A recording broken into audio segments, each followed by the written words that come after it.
Soy nuevo en esta Cámara y a veces me gustaría hacer una fotografía para que la gente entendiera que a algunos les preocupa mucho más la unidad de España que el tema de las pensiones. Me gustaría ver todos estos que se preocupan de la unidad de España y ahora tienen sus escaños vacíos.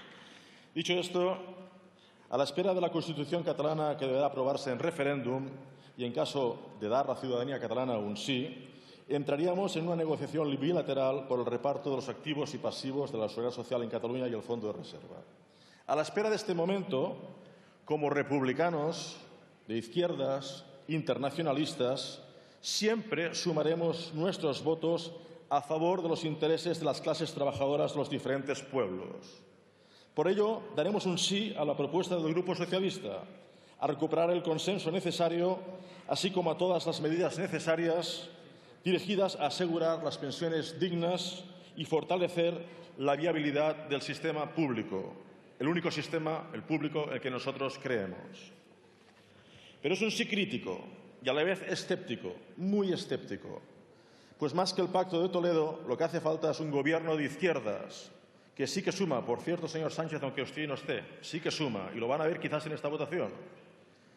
Si por izquierdas entendemos aquellos que defienden los derechos sociales y los derechos nacionales de los pueblos, y que en esta Cámara tiene el respaldo de millones de ciudadanos de todo el Estado. Más de 8 millones de personas del Estado español han votado a favor del derecho a decidir. Tomen nota también. Que entienden y votaron diciendo bien alto que no hay derechos sociales sin derechos nacionales, ni derechos nacionales sin derechos sociales. Millones de trabajadores que entienden perfectamente el derecho a decidir, sin ningún problema, porque son verdaderamente de izquierdas y demócratas.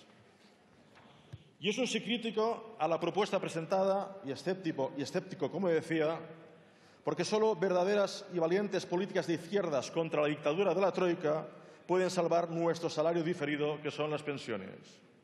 Estas políticas, que esperan con urgencia millones de ciudadanos, se deben hacer con Pacto de Toledo o sin Pacto de Toledo.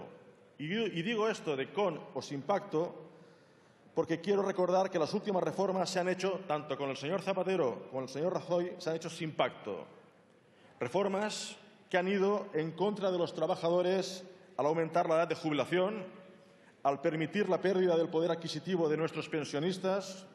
Todas se han hecho sin consenso y sin pacto, pasando el rodillo e incumpliendo incluso sus programas electorales. Urge, pues, recuperar lo perdido por las clases trabajadoras, con o sin pacto.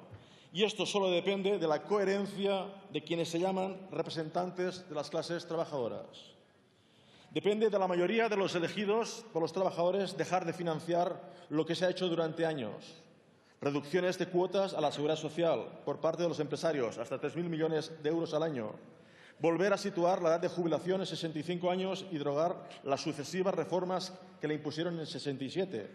Recuperar y facilitar las jubilaciones anticipadas y de relevo, teniendo en cuenta, además, que el paro juvenil ronda el 50% de media.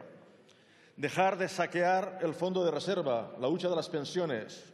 Que no se saque ni un euro más de nuestro futuro, de nuestras pensiones. Levantar los topes de cotización. Exigir que las pensiones se revaloricen de nuevo y como mínimo de acuerdo al IPC, y debiendo recuperar especialmente las mínimas y las no contributivas hasta hacerlas llegar a pensiones dignas. Acompañar esta proposición con otras como la subida del salario mínimo interprofesional, que nosotros ya hemos presentado, buscando la recuperación del poder adquisitivo y del empleo, la derogación de las reformas laborales y todas y cada una de las medidas adoptadas por el Partido Popular que han sangrado y empobrecido a millones de ciudadanos. Y, por supuesto, las pensiones del presente y del futuro.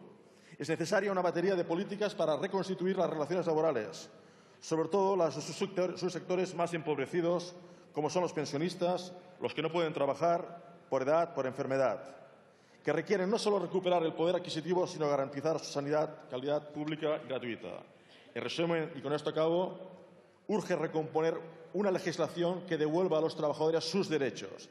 Y esta mayoría existe y está en manos del señor Sánchez, aunque aquí no esté. Muchas gracias. Gracias, señor Salvador. Por el Grupo Parlamentario de Podemos, En Común Podem y En Marea tiene la palabra el señor Montero.